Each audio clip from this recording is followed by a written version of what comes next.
Hello नमस्कार दोस्तों। मैं जैन एम के मलिंडा मलिंडा क्लासेज के ऑनलाइन प्लेटफॉर्म पर आपका हार्दिक स्वागत करता हूं। अपना डीसी थ्योरी का चैप्टर चल रहा है। डीसी थ्योरी के चैप्टर के अंदर अपन ने 3 लेक्चर पढ़ लिए। ठीक है, अपने 3 लेक्चर पूरे हो गए और तीसरे लेक्चर में मतलब पिछले लेक्चर में अपने केवीएल पढ़ा था।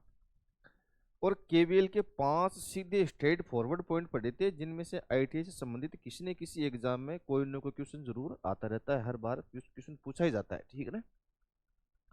और उन 5 पॉइंट में से पांचवा पॉइंट ये है जो यहाँ पर मैं अब आपको इस पॉइंट को डीपली थोड़ी गहराई से समझाऊंगा इस पॉइंट को, ठीक है।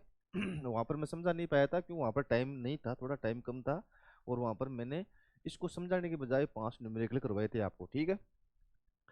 क्या पॉइंट है, केवीएल केवल डीसी सर्किट में लागू होता है, एसी सर्किट में लागू नहीं होता, क्योंकि चालक में एसी धारा प्रवाहित होते ही चालक में इंडक्टिव रिएक्टेंस अर्थात प्रेरणिक प्रतिघात एक्सएल उत्पन्न हो जाता है, जिससे वोल्टताओं का बीजगणितीय योग शून्य प्राप्त नहीं होता, जबकि एसी परिपथ में वोल्टताओं का सदिश योग किया जाता है।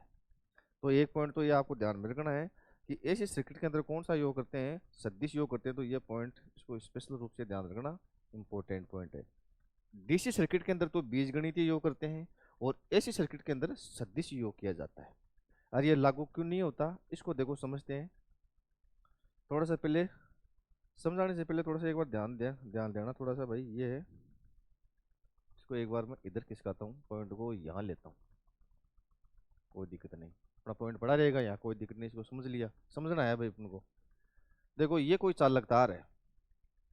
यदि इस चालक तार के अंदर यदि अपन डीसी करंट फ्लो करते हैं, अब करंट चाहे इसमें डीसी फ्लो करो चाहे एसी फ्लो करो, इसके चारों ओर चुंबकीय फ्लक्स तो जनरेट होगा, उत्पन्न होगा, वो होगा ही होगा।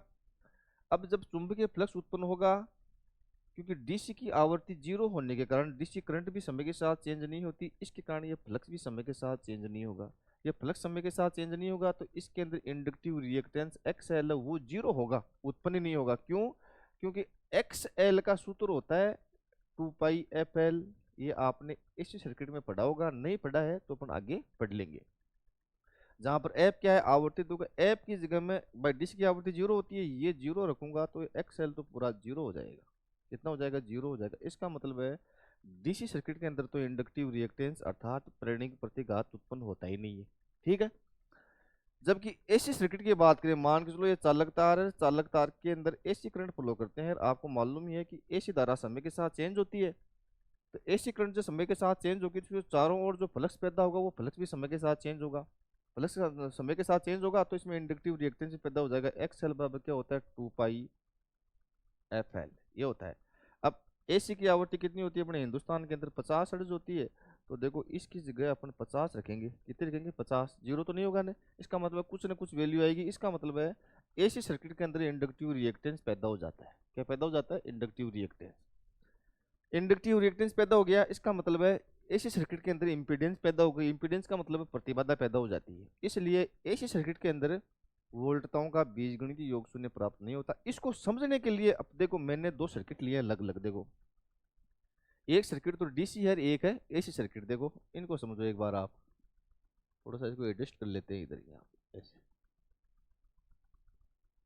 ऐसे मान लो। ये मैंने यहाँ पर डीसी सर्किट लिया। देखो इनके सोर्स से पता चलता है। देखो मैंने प्लस माइनस यहाँ पे डीसी स्रोत लिया है। मान के चलो यहाँ का वोल्टेज ले लिया मैंने 70 वोल्टेज, और मान के चलो ये प्रतिरोध 4 ओम का प्रतिरोध है, ये प्रतिरोध ले लिया मैंने 3 ओम का ले लिया, ठीक है। और ये देखो एसी वोल्टेज का सिंबल ऐसा होता है। और यहाँ का वोल्टेज ले लिया मैंने, माना यहाँ का भी 70 वोल्टेज ले लो, बराबर ही ले लो। और इसमें 4 ओम का प्रतिरोध है, इस चालक का प्रतिरोध 4 ओम ले लिया। और जब इसमें एसी करंट फ्लो हो रही है तो इसमें इंडक्टिव रिएक्टेंस पैदा होगा, अभी भी बताया था मैंने। तो मान के चलो इसमें जो एक्स एल है, एक्स एल वो इंडक्टिव रिएक्टेंस है, वो मान के चलो 3 ओम का पैदा हो गया। हो गया। ये तो एक बार अपने वैल्यू पुट कर दी। अब एक बार डीसी सर्किट के अंदर अपन अप्लाई करके देखते हैं कि भाई केवीएल लागू होता है कि नहीं होता। इसमें तो होता है, पिछले लेक्चर में पढ़ा था। चलो चेक करते हैं एक बार। पहले इसके अंदर करंट ज्ञात करो। तो करंट ज्ञात करेंगे तो करंट ज्ञात करने से पहले इसका तुल्य प्रतिरोध बताओ। 4 और 3 दोनों श्रेणी क्रम के अंदर है, इसलिए इसका आर तुल्य कितना हो गया? 4 + 3 = 7 ओम हो गया। तो करंट कितनी आ जाएगी? आई बराबर वी बट्टा आर तुल्य। वी कितना है? 70 वोल्ट। वोल्टेज 70 तो लिया अपन, देखो यहाँ से, और ये कितना है 7, कितनी करंट आई 10 एम्पीयर की करंट आ रही है, कितनी 10 आ गई। इसका मतलब है यहाँ से 10 एम्पीयर की करंट फ्लो हो रही है। और कोई करंट किसी भी प्रतिरोध में एंटर करती है, पहला पॉजिटिव दूसरा नेगेटिव, पहला पॉजिटिव दूसरा नेगेटिव, तो यहाँ का वोल्टेज कितना हो जाएगा, V बराबर आई आर। आई कितनी है 10 गुणा 4, यहाँ का तो हो गया 40 वोल्ट, और 10 गुणा 3 यहाँ का हो गया 30 वोल्ट। अब इसमें केवीएल अप्लाई करते हैं बाई केवीएल। चलो करें अप्लाई, यहाँ से चालू कर दो, पहला चिन्ह कौन सा है, ये अप्लाई करना मैंने पिछले लेक्चर में समझाया था आपको बढ़िया तरीके से, ठीक है ना। पहला चिन्ह माइनस का, कितना वोल्टेज है, तो पहले चिन्ह से शुरुआत करो, पहले से कर दो, सेकंड से करो, सेकंड से कोई से कर दो, लेकिन यदि पहला चिन्ह से शुरुआत करते हैं तो सभी का पहला चिन्ह लेना होगा, सेकंड से करते हैं तो सभी का सेकंड चिन्ह लेना होगा। पहला चिन्ह लिया मैंने यहाँ पर, पहला चिन्ह कौन सा है माइनस का, यहाँ का वोल्टेज कितना है 70, पहला चिन्ह प्लस का वोल्टेज 40, प्लस का वोल्टेज 30, कितना होना चाहिए 0 होना चाहिए, देखो ये 0 हो गया, माइनस का 70 और 40 और 30 कितना हो गया 70, 70 में से 70 गया 0। इसका मतलब है यहाँ पर तो कहाँ पर डीसी परिपथ में तो केवीएल लागू होता है, क्योंकि यहाँ पर वोल्टताओं का बीजगणितीय योग देखो शून्य मिल गया अपन को, यहाँ पर तो कोई दिक्कत है ही नहीं। अब बात करते हैं अपन एसी सर्किट की, एसी सर्किट के अंदर वोल्टेजों का बीजगणितीय योग शून्य प्राप्त होता है या नहीं होता, ठीक है। तो एसी सर्किट के अंदर क्या होता है कि यदि अपन करंट ज्ञात करते हैं तो करंट का सूत्र होता है आई बराबर वी बट्टा आर, तुल्य नहीं होता है वी बट्टा जेड होता है। जहां पर ये जेड है, इस जेड को बोलते हैं अपन इम्पीडेंस, क्या बोलते हैं इम्पीडेंस बोलते हैं, और इसको हिंदी में प्रतिबाधा बोलते हैं, और इसका मात्रक होता है ओम, ठीक है। तो और प्रतिबाधा का सूत्र ये है, ये आपने इस सर्किट में पढ़ा होगा, अगर नहीं पढ़ा है तो आगे पढ़ लेंगे अपन, आर का स्क्वायर प्लस एक्स एल का स्क्वायर, ये सूत्र होता है। आर कितना है देखो इस सर्किट के अंदर, आर तो कितना है 4, एक्स एल कितना है 3, तो मैं क्या लिखूंगा 4 का स्क्वायर प्लस 3 का स्क्वायर 16, 4 का स्क्वायर हो जाएगा 16, 3 का स्क्वायर हो जाएगा 9, तो 16 9 अंडर रूट 25, और 25 का कितना हो जाएगा 5 ओम। इसका मतलब है प्रतिबाधा कितनी आई 5 ओम आई। प्रतिबाधा 5 ओम आई तो इस सूत्र से अपना करंट याद कर सकते हैं अपन आराम से। तो आई बराबर वी बटा जेड, वी कितना है 70, दूसरा पेन लेते हैं यार, आई बराबर वी बटा जेड, वी कितना है 70 और जेड कितना है 5, कितनी करंट आ रही है इसमें 14 एम्पीयर की करंट आ रही है। इसका मतलब है यहाँ से कितनी करंट निकली 14 एम्पीयर की, कब जब इसमें एसी सर्किट की बात कर रहे हैं अपन। तो प्लस माइनस यहाँ का वोल्टेज ड्रॉप होगा, 14 गुणा 4 कितना हो जाएगा 56 वोल्ट, और 14 गुणा 3 कितना हो जाएगा 42 वोल्ट, ये पैदा हो गया। अब इसमें अप्लाई करके देखते हैं बाई केवीएल, देखिए लागू होता है कि नहीं होता बाई केवीएल। चलो यहाँ से चालू कर दो, पोलैरिटी एसी वोल्टेज की पोलैरिटी नहीं होती है, लेकिन अपन मान लेते हैं, मानना ये प्लस है ये माइनस है, तो पहले चिन्ह से शुरुआत करेंगे, पहला चिन्ह कौन सा माइनस का, माइनस के हिसाब से वोल्टेज है 70, माइनस का 70, पहला चिन्ह प्लस का, प्लस के हिसाब से यहाँ का वोल्टेज है 56, पहला चिन्ह प्लस का, इसके हिसाब से वोल्टेज है 42, ये कितना होना चाहिए 0 होना चाहिए, चेक करो देखो 0 हुआ कि नहीं हुआ, नहीं हुआ। माइनस का 70 प्लस का 98 हो गया है, 90 6 98 2 98, 0 हो रहा है क्या भाई, -70 और +98 को जोड़ेंगे तो 0 नहीं होगा। इसका मतलब है एसी सर्किट के अंदर वोल्टताओं का बीजगणितीय योग शून्य प्राप्त नहीं मिला। इसका मतलब है एसी सर्किट के अंदर केवीएल लागू नहीं होता, नहीं होता। जबकि एसी सर्किट के अंदर कौन सा योग करते हैं वोल्टताओं का बीजगणितीय योग नहीं करते हैं, एसी सर्किट के अंदर वोल्टताओं का सदिश योग किया जाता है। तो सदिश योग कैसे करते हैं उसको देखते हैं एक बार, देखो आप देखो यहाँ पर जो प्रतिरोध के अक्रॉस वोल्टेज ड्रॉप हुआ, ये प्रतिरोध के अक्रॉस वोल्टेज ड्रॉप है, इसको मैं वी आर लिख सकता हूँ वी आर, ठीक है। और इंडक्टेंस के अक्रॉस जो यहाँ का वोल्टेज है इसको बोलूंगा वी एल, ठीक है। अब इन चीजों का ज्यादा मालूम चलेगा अपन को जब अपन एसी सर्किट का चैप्टर पढ़ेंगे और वहां पर भी इंडक्टिव सर्किट पढ़ेंगे तब। यहाँ पर मैं एक बार आपको केवीएल समझा रहा हूँ, तो जगह नहीं है बोर्ड पर तो जगह कर लेंगे अपन, क्या दिक्कत है, जगह देखो ऐसे करेंगे, इसको छोटा कर लेंगे, इधर किसका कर, ये कर लिया भाई, जगह हो गई, कर ली ना जगह। अब देखो इसमें क्या होता है, V बराबर होता है अंडर रूट VR का स्क्वायर प्लस VL का स्क्वायर, ऐसा होता है। तो आउटपुट वोल्टेज तो कितना है यहाँ का, 70 ही तो है। 70 बराबर आउटपुट मान लो या यहाँ का सप्लाई वोल्टेज मान लो 70 वोल्टेज है। अंडर रूट VR कितना है 56, 56 का स्क्वायर प्लस ये कितना है 42 का स्क्वायर, और 56 का स्क्वायर 42 का स्क्वायर दोनों को जोड़ेंगे तो आ जाएगा 4949 का रूट निकालेंगे तो आ जाएगा 70, और यहाँ से भी 70 दिया है। इसका मतलब है ये कौन सा योग हुआ, ये बिल्कुल सही मिल गया अपन को योग। कौन सा योग है ये, सदिश योग है। कौन सा योग है, सदिश योग है। तो आपको ये जो पांचवा पॉइंट समझाने में मैंने 15-20 मिनट लगा दी।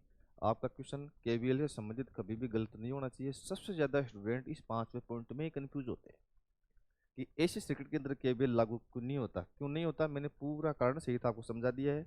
क्योंकि चालक में एसी धारा प्रवाहित करती है, चालक में इंडक्टेंस इंडक्टिव रिएक्टेंस उत्पन्न हो जाता है, जिसके कारण वोल्टताओं का बीजगणितीय योग शून्य प्राप्त नहीं होता और वोल्टताओं का सदिश योग किया जाता है। क्योंकि एसी सर्किट के अंदर अपने करंट ज्ञात करते हैं तो आई बराबर वी बटा जेड प्रतिबाधा के सूत्र से ज्ञात करते हैं, ठीक है ना। अब अपना नेक्स्ट टॉपिक है वो है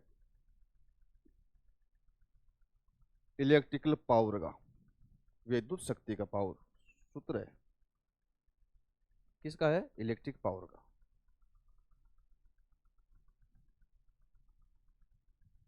ठीक है, इलेक्ट्रिक पावर, इलेक्ट्रिकल पावर इसको बोलते हैं विद्युत शक्ति या विद्युत शक्ति, एक ही बात है। इसको कई किताबें पी से डिनोट करती है, कई किताब इसको डब्ल्यू से भी डिनोट करती है, तो एक ही बात है पी या डब्ल्यू, ठीक है। अब आपने आईटीआई किया है, पॉलिटेक्निक किया और आप कंपटीशन के एग्जाम देते हो, जैसे मान के चलो हरियाणा में एएलएम की वैकेंसी आने वाली है, राजस्थान के अंदर टेक्निकल हेल्पर की वैकेंसी भी हो गई, लोको पायलट की वैकेंसी आने वाली है, मेट्रो की वैकेंसी आने वाली है, यूपीपीसीएल है वैकेंसी है, बहुत सारे पीएसयूज है जैसे BEL SAIL NTPC DRDO ISRO BARC NHPC एनपीएसएल EIL ECIL, बहुत सारे पीएसयू है। इनमें आईटी से संबंधित वैकेंसी आती रहती है, ठीक है। अब आप कंपटीशन एग्जाम दे रहे हो तो आपसे नॉर्मल सीधे सीधे क्वेश्चन, आजकल का ट्रेंड नहीं है कि सीधे सीधे क्वेश्चन पूछे आपसे। शक्ति की परिभाषा आपसे कौन पूछेगा, भाई शक्ति की परिभाषा क्या है, कार्य करने की दर को शक्ति कहते हैं या नहीं कहते हैं, ऐसा कोई नहीं पूछते। आपको क्वेश्चन पूछते हैं पावर से संबंधित, या तो न्यूमेरिकल या कंसेप्चुअल क्वेश्चन पूछते हैं। तो शक्ति का सूत्र आपको मालूम है, शक्ति का सूत्र क्या होता है बताने की जरूरत नहीं है, आपको भी मालूम है, लेकिन मैं थोड़ा बता देता हूँ। पी बराबर वी आई होता है। मैं डीसी सर्किट की बात कर रहा हूँ, यदि एसी सर्किट की बात करेंगे तो यहाँ पर पावर फैक्टर हो रहा जाता है, तो एसी सर्किट को एक बार बात करनी नहीं है अपन को, एक बार तो बात अपन डीसी सर्किट में केवीएल के बाद में शक्ति पढ़ रहे हैं। और इसका मात्रक होता है वाट, क्या होता है वाट या वोल्ट एम्पियर, वोल्टेज का मात्रक वोल्ट, आई का मात्रक एम्पियर। और आपको मालूम ही है कि ओम के नेम से वी बराबर होता है आई इंटू आर, आई बराबर होता है वी बटा आर। ये मैं इसलिए समझा रहा हूँ कि यहाँ से शक्ति का एक क्वेश्चन आया था दिल्ली मेट्रो 2017 में, जो बहुत सारे लड़के गलत करके आए थे, आते हुए भी गलत करके आ गए। कैसे, देखो v बराबर आई इंटू आर में इस v की जगह पुट करूं तो ये क्या हो जाएगा, शक्ति का सूत्र p बराबर क्या हो जाएगा आई स्क्वायर आर, ये भी शक्ति का सूत्र है, मात्र को बाट ही है। और i बराबर v बटा आर में इस i की जगह पुट करूं तो ये क्या हो जाएगा p बराबर v बटा आर इंटू वी, मतलब v स्क्वायर बटा आर, ये भी शक्ति का सूत्र ही है। v स्क्वायर बटा आर ये भी शक्ति का सूत्र है, इसका मात्रक भी वाट ही है। तो आपको ध्यान में रखना है तीनों ही शक्ति के सूत्र हैं, तीनों से ही अपन दे शक्ति का मतलब है डिलीवर पावर, और तीनों से ही अपन कंज्यूम पावर मतलब शक्ति खपत ज्ञात कर सकते हैं। दिल्ली मेट्रो 2017 के अंदर क्वेश्चन ये पूछा था, डीएमआरसी 2017 ये क्वेश्चन पूछा था कि निम्नलिखित में से विद्युत शक्ति से संबंधित कौन सा सूत्र सही है। अब ऑप्शन ए में तो ये था, बी में ये था और सी में ये था। अब ये ऐसा का ऐसा नहीं था, इसको थ्योरेटिकल लिखा था। भाई वोल्टेज और धारा के गुणनफल को शक्ति कहते हैं, बी में था धारा के वर्ग को प्रतिरोध से गुणा करने पर शक्ति प्राप्त होती है, और सी ऑप्शन में था वोल्टता के वर्ग को प्रतिरोध से विभाजित करने पर शक्ति प्राप्त होती है, और चौथा ऑप्शन था उपरोक्त सभी। फिर भी 90% से ज्यादा लड़के इस क्वेश्चन को गलत करके आए, क्योंकि स्टूडेंट की साइकोलॉजी होती है कि यार शक्ति का सूत्र तो ये है, ये तो दोनों शक्ति खपत का है, स्टूडेंट की साइकोलॉजी है ये। जबकि मैं क्या कह रहा हूँ आप ध्यान में रखना, तीनों ही शक्ति के सूत्र हैं, तीनों से ही दे पावर देय शक्ति मतलब डिलीवर पावर, और तीनों से शक्ति खपत ज्ञात कर सकते हैं। तीनों सूत्र एक ही है, तीनों में कोई अंतर नहीं है। तो इस क्वेश्चन उस क्वेश्चन में चौथा ऑप्शन था ना उपरोक्त सभी, वो सही था। ठीक है। अब ये तीनों सूत्र एक ही है या नहीं है, इसको अपन समझते हैं एक न्यूमेरिकल के थ्रू। एक न्यूमेरिकल लेते हैं, छोटा सा न्यूमेरिकल, ज्यादा बड़ा भी नहीं, छोटा सा न्यूमेरिकल। जैसे मान के चलो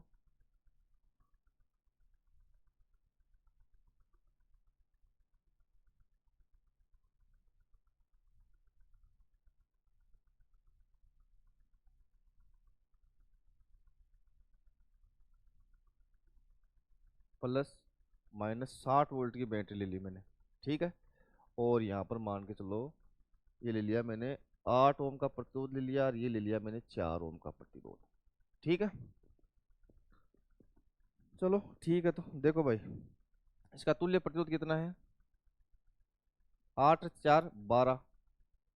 तो करंट कितनी आ जाएगी, 60 वोल्टेज तो 60, ये 60/12 कितनी करंट आ रही है, 5 एम्पियर। कितनी आ रही है, 5 एम्पियर। इसका मतलब है यहाँ से कितनी करंट निकल रही है, 5 एम्पियर की विद्युत धारा निकल रही है। तो सबसे पहले मैं बैटरी की पावर ज्ञात करता हूँ। और बैटरी क्या करती है, हमेशा शक्ति देती है। कब देती है, जब बैटरी के धन से धारा बाहर निकलती है। ये कंसेप्ट मैंने पिछले लेक्चर में समझाया था। ठीक है। तो बैटरी तो शक्ति देती है, मतलब पी, पी का मतलब है पावर। 60 वाट की, 60 वोल्ट की बैटरी के एक्रॉस पावर क्या सूत्र है, V I, V into I. V कितना है, वोल्टेज तो यहाँ का 60 ही है, और करंट कितनी आ रही है, 5। तो कितनी हो जाएगी, 300 वाट। इसका मतलब है 60 वोल्ट वाली बैटरी है, 300 वाट की शक्ति देती है। अब 8 ओम प्रतिरोध के एक्रॉस अपन शक्ति ज्ञात करते हैं। तो शक्ति के तीन सूत्र है मैंने बताया, एक तो P बराबर वी आई, और एक है P बराबर आई स्क्वायर आर, और एक है P बराबर वी स्क्वायर बटा आर। तीनों सूत्र से ज्ञात करते हैं। तो पहले P बराबर वी आई से करें। चलो 8 ओम की शक्ति आप बताओ भाई, बताने की कोशिश करो। P बराबर वी आई, तो V कितना लिखूंगा मैं यहाँ पर, V 60 थोड़ी लिख। अब देखो स्टूडेंट क्या करते हैं, इस वोल्टेज में इसको कंसीडर कर लेते हैं। अरे 8 ओम प्रतिरोध की एक्रॉस पावर ज्ञात कर रहे हैं, तो यहाँ का ड्रॉप वोल्टेज होगा वो यूज में लिया जाएगा। अब यहाँ का वोल्टेज कितना होगा, देखो करंट कितनी आ रही है, 5। तो यहाँ का वोल्टेज कितना हो जाएगा, V बराबर आई आर, 5 × 8, 8 बन जाए। यहाँ का वोल्टेज हो गया 40 वोल्ट, और यहाँ का वोल्टेज हो गया प्लस माइनस 5 होके 20 वोल्ट हो गया। तो अब इस सूत्र से यदि अपन शक्ति ज्ञात करेंगे, तो वोल्टेज अपने यहाँ का वोल्टेज 40 वोल्ट यूज में लेंगे। मतलब कितना हो जाएगा, 40 गुणा करंट कितनी आ रही है, 5। तो 5 × 20 मतलब 200 वाट की शक्ति ये 8 ओम का प्रतिरोध खपत कर गया। कितने की कर गया, 200 वाट की। ये ध्यान में रखना है आपको। ठीक है। इस सूत्र से और देखो एक बार, किससे, इससे आई स्क्वायर आर से। आई कितनी आ रही है, 5 आ रही है। 5 का स्क्वायर इंटू आर कितना है यहाँ का, 8। 5 का स्क्वायर कितना, 25। 25 को 8 से गुणा करेंगे तो कितना हो जाएगा, 200 ही हो जाएगा। इसका मतलब है 200 वाट शक्ति आ रही है। देखो दोनों सेम आई कि नहीं आई, सेम है दोनों, कोई अंतर है दोनों में, दोनों सूत्र एक ही है। इस सूत्र से और देख लो एक बार, वी स्क्वायर बटा आर से वी कितना है, 40। 40 का स्क्वायर बटा आर कितना है, 8। 40 का स्क्वायर 400, 16, 1600, और 1600 में 8 का भाग देंगे तो कितना जाएगा, 200 वाट। इसका मतलब है तीनों तीनों सूत्र है वो एक ही है, तीनों में कोई अंतर नहीं है। तो आपको ध्यान में रखना है, P बराबर वी आई, P बराबर आई स्क्वायर आर, P बराबर वी स्क्वायर बटा आर, तीनों सूत्र एक ही है। अब 4 ओम प्रतिरोध का एक्रॉस पावर ज्ञात करें तो अपना डायरेक्ट ज्ञात कर सकते हैं। अब अपन को अलग अलग सूत्र यूज करने की जरूरत नहीं है। तो यहाँ की शक्ति ज्ञात करें तो ये काम करो, आई स्क्वायर आर से कर लो, या P बराबर वी आई से कर लो। P बराबर वी आई का सूत्र क्या है, वी कितना है यहाँ का, 20 वोल्ट है। 20 गुणा आई कितनी आ रही है, 5, कितना हो गया, 100 वाट की शक्ति। अब देखो यहाँ पर एक क्वेश्चन ऑटोमेटिक ही बन गया, अपने आप ही बन गया, कि 60 वोल्ट की बैटरी 300 वाट की शक्ति डिलीवर करती है, और 8 ओम का प्रतिरोध 200 वाट की शक्ति खपत करता है, और 4 ओम का प्रतिरोध 100 वाट की शक्ति खपत करता है। 200 और 100 कितने हो गए भाई, 300। इसका मतलब है जितनी शक्ति 60 वोल्ट की बैटरी सर्किट को दे रही है, उतनी ही शक्ति, पूरी की पूरी शक्ति प्रतिरोध मिलकर खपत कर रहे हैं। 100 और 200, 300 हो गया। 300 की शक्ति खपत हो रही है, 300 की डिलीवर हो रही है। तो एक पॉइंट अपने आप ही बन गया कि केवीएल से ये भी सिद्ध होता है, किरचॉफ के वोल्टेज के नियम से, कि डीसी परिपथ के अंदर शक्तियों का बीजगणितीय योग भी शून्य प्राप्त होता है। या मैं कहूँ कहूँ कि जितना वोल्टेज जितनी शक्ति अपन सप्लाई में देते हैं उतने की उतनी शक्ति ही परिपथ के प्रतिरोध द्वारा खपत की जाती है। ठीक है, तो मिलते हैं नेक्स्ट लेक्चर में। धन्यवाद।